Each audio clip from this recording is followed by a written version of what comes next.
They looked like they had it all: gleaming sports cars, luxury watches, sharp haircuts, and confidence that dripped from every stride.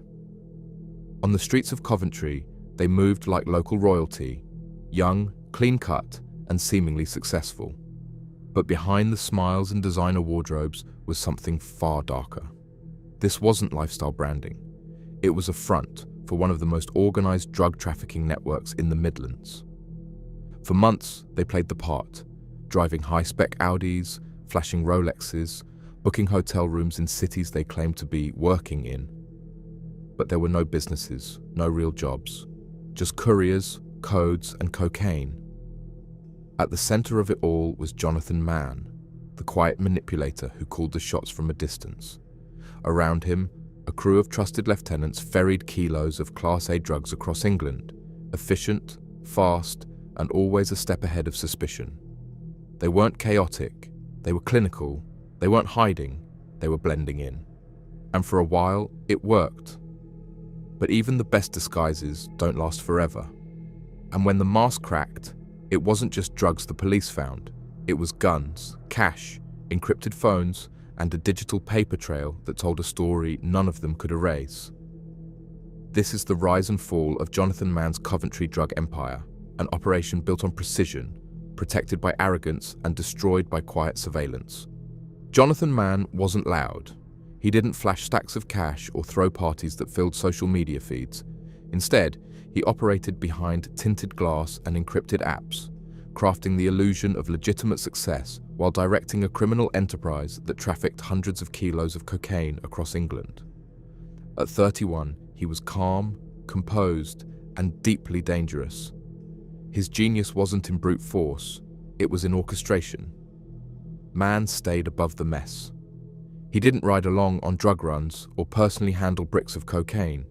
Instead, he curated a system. He gave instructions, watched the numbers, mapped the movements, and left the dirty work to others. When the police finally closed in, they didn't find him with drugs in hand. They found digital trails, coded messages, clean bank accounts, and a paper-thin image of respectability that had fooled nearly everyone outside the operation. Mann's leadership was deliberate.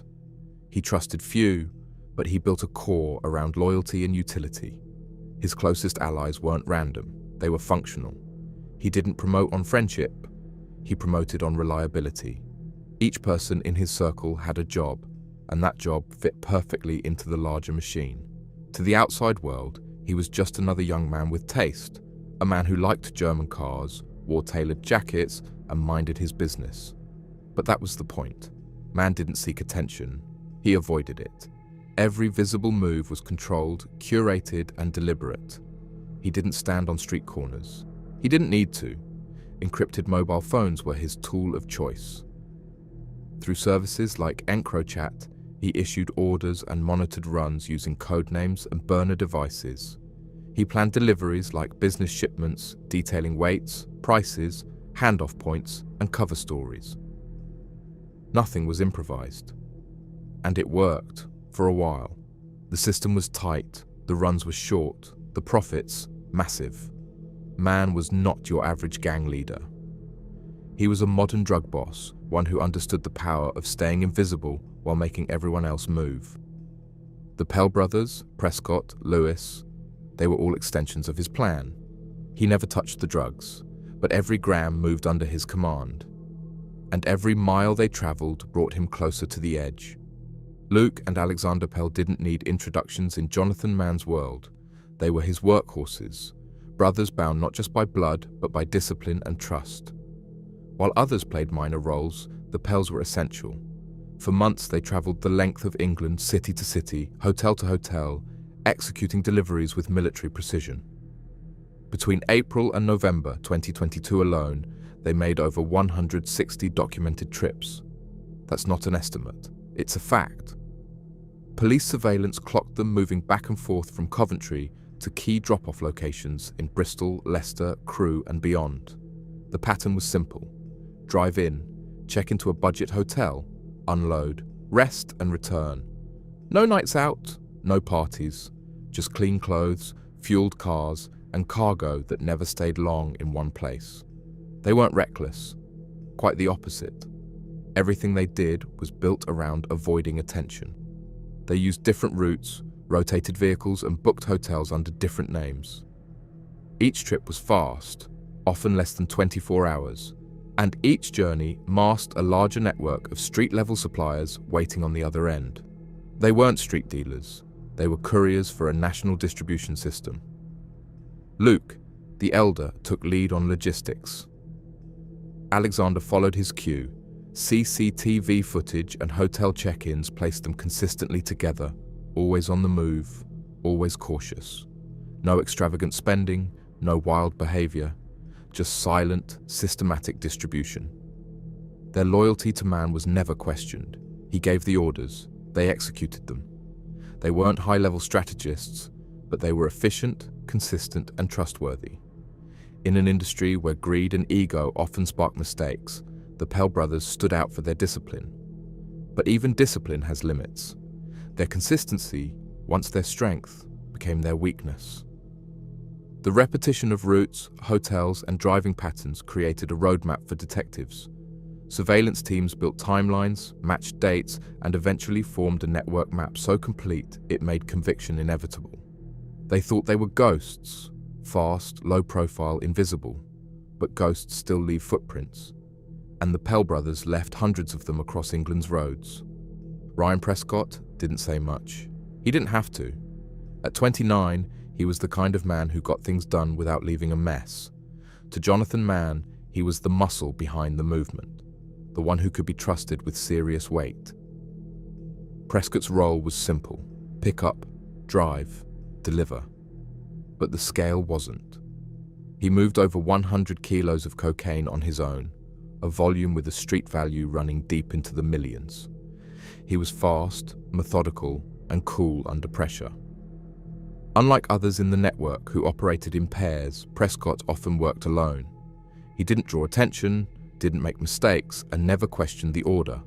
Surveillance units tailed him across the Midlands and beyond, watching as he navigated routes with practiced ease, sometimes switching vehicles or stopping at predetermined locations for handoffs. He wasn't flashy, but he was a professional.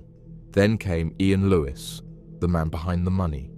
While others handled drugs, Lewis handled digits, a financial ghost. He didn't transport product or show up in couriers' circles, but without him, the gang's illusion of legitimacy would have fallen apart.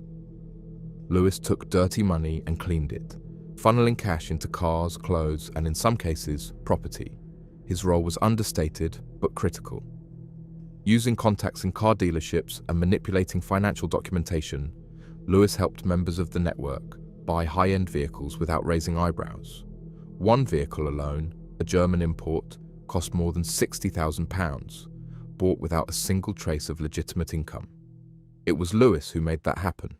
Police found him surrounded by receipts, dealer forms, and encrypted mobile devices, each one a node in a laundering web designed to shield the group's wealth. The gang's lifestyle, tailored coats, designer watches, international travel, was built on his ability to bury their real earnings. Together, Prescott and Lewis embodied two sides of the operation, the brute and the banker. One moved weight, the other masked wealth. They rarely appeared together. But their paths were linked, because without Prescott, there was no volume. And without Lewis, there was no luxury. They were the engine and the disguise, the courier and the cleaner. And they helped keep Jonathan Mann's empire running smooth until the day it stalled. Thomas Johnson was never part of the inner circle. He didn't run routes or clean money. He didn't check into hotels or handle encrypted devices with military discipline. He was a buyer, one of the many middlemen who purchased bulk cocaine from Jonathan Mann's network to push through his own street-level channels. But Johnson wanted more than supply. He wanted control. At 35, based in Atherstone, Johnson bought at least 5 kilos of cocaine from Mann's crew. That amount alone marked him as serious. He wasn't dabbling, he was distributing. He used the network's product to sustain his own local operation, feeding a market that stretched across Warwickshire. But when his front cracked under pressure, Johnson didn't go quiet. He broke. Police found evidence of his dealings: drugs, devices, financial irregularities. But instead of accepting the weight, Johnson turned on his own. In interviews, he spun a story of ignorance, denial, and blame. He claimed relatives were responsible for the drugs. He pointed fingers in every direction but his own, trying to twist the narrative, dilute the truth, and stall the inevitable. It didn't work. Digital records, texts, financial transfers, call logs contradicted his claims. Courtroom evidence showed his direct involvement with the network. His casual arrogance collapsed in the face of surveillance footage and forensic links. The jury didn't hesitate. In the end, Johnson wasn't remembered as a key partner or a trusted member of the group. He was remembered as the man who tried to save himself at everyone else's expense and failed. His betrayal didn't reduce his sentence. It just exposed how far the rot ran. He wasn't loyal. He wasn't respected. And when the walls closed in, Thomas Johnson didn't stand tall. He pointed down. In the criminal world, silence is currency. But silence isn't invisibility, and for Jonathan Mann's crew, the quiet only masked the inevitable. Behind every clean handoff and encrypted phone call, West Midlands police were watching. And they weren't watching casually. They were building a case, slow, methodical, and relentless. The first flags were subtle. The Pell brothers' erratic travel patterns, hotel bookings that didn't align with employment records, vehicles registered to names with no financial backbone. Then came the convoy sightings, cars traveling together across regions, stopping in cities like Bristol and Leicester for one night only, then disappearing again. No consistent job, no visible income, just movement, fast and frequent. Undercover teams were dispatched, vehicles were tracked, plates recorded, CCTV gathered. But surveillance was only one half of the operation. The other half came in silence, digital forensics. Early arrests in linked investigations yielded encrypted phones, EncroChat, Sky ECC, devices loaded with conversations the gang assumed were buried forever. But buried doesn't mean unreachable, and when police got access to backup data stored in cloud caches, the gang's firewall cracked. The chats were clinical. Messages discussed exact quantities of cocaine, meeting points, split payments. Code names like Greyman and Cookies veiled real identities, but context made them clear. There were jokes about prices, complaints about delays, boasts about volumes. Mann's orders came through direct but encrypted lines. The Pell brothers' runs were mapped, discussed, confirmed. Prescott's kilo drops were timed to the minute. Nothing was abstract. Police had enough. They didn't want arrests. They wanted the whole structure, top to bottom, gear to guns. So, in late 2022, after months of surveillance and digital tracing, they made their move. The raids were swift, early morning, rain-soaked streets, coordinated strikes on addresses across Coventry and Atherstone. At Luke Pell's home, they found something that shifted the case completely. A modified handgun, converted to fire-live rounds. It was hidden, wrapped carefully, clearly prepared for use. Suddenly, this wasn't just a drugs conspiracy. This was a network armed for violence. Elsewhere, it was chaos. Officers uncovered 21 kilos of cocaine and nearly 5 kilos of ketamine. Wardrobes had secret panels. Loft spaces had insulation shielding bundles.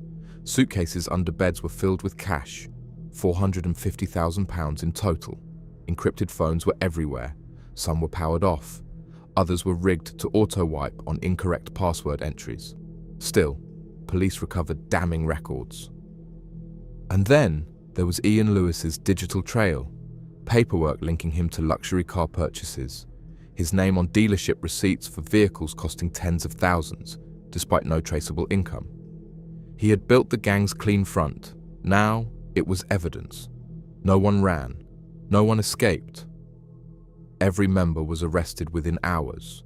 No dramatic standoffs, just a quiet end to a loud lie. The operation that once moved silently through England's cities was now exposed in full daylight. Every car, every trip, every gram, tracked, recorded, seized. The empire didn't explode. It eroded, one surveillance note at a time. And when it fell completely. It ended in a courtroom. Not in the streets, not in a car chase, not in some last act of defiance, but in a quiet room, under fluorescent lights, with 6 men sitting behind glass as their empire was unpacked piece by piece. Years of planning, profits and paranoia were reduced to hard drives, cash bundles and itemized seizure reports. At Birmingham Crown Court, the judge was clear. This was not petty dealing. This was a deliberate, organized and deeply damaging operation that had pushed tens of millions of pounds worth of Class A drugs across the UK. He described the group as calculated and cold in their execution, professional criminals who operated with corporate efficiency. Jonathan Mann, the orchestrator, received 13 years and 4 months. The court recognized his strategic detachment, his control over the network, and his use of others to insulate himself from risk. He never touched the product, but he touched every plan, every route, every coin. Thomas Johnson, the buyer who turned on his own family in a desperate bid for leniency, was handed 16 years. His betrayal and subsequent courtroom lies only deepened his sentence. He wasn't duped, he was a dealer with his own ambition, and the court saw straight through him. Luke Pell, who logged more than 160 drug trips across England, was sentenced to 13 years and 2 months. His brother, Alexander Pell, received 9 years, slightly less due to a more subordinate role. Ryan Prescott, the solo courier responsible for shifting over 100 kilos, was given 8 years. Ian Lewis, the launderer who masked criminal money through luxury cars and false fronts, received the lightest sentence. 3 years, reflecting his limited but essential role. A spokesperson for West Midlands Police later stated, "These men built an empire on addiction and illusion, but no matter how well they planned, we were there, watching, recording, waiting." Today, the cars are impounded, the phones are tagged as exhibits, the designer watches gather dust in storage lockers. And the men who once moved in silence are now locked in cells, without signal, without encryption, without escape.